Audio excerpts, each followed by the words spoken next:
Vere Technical High School in Clarendon principal suddenly passed away. Hi again and welcome. This is Links 007 TV News Report, and we'll be right back with the full details to come. Welcome to Links 007 TV News Report, providing you with the best in local and international news updates.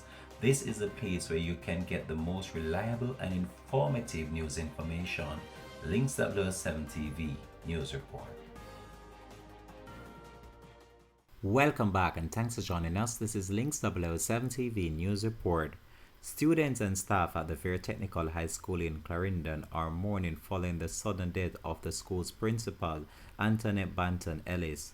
Mrs. Banton Ellis was at home on Thursday afternoon when she complained of not feeling well. She was taken to the hospital where she suddenly passed away. Vere Technical Chairman Dr. Edward Wright said grief counseling is being provided at the school. Maintaining an optimistic outlook in the midst of mourning, Dr. Wright said that the school would be staying together using the legacy that we have inherited and moving forward positively, he stated. This has been Links 007 TV News Report. Thanks for watching.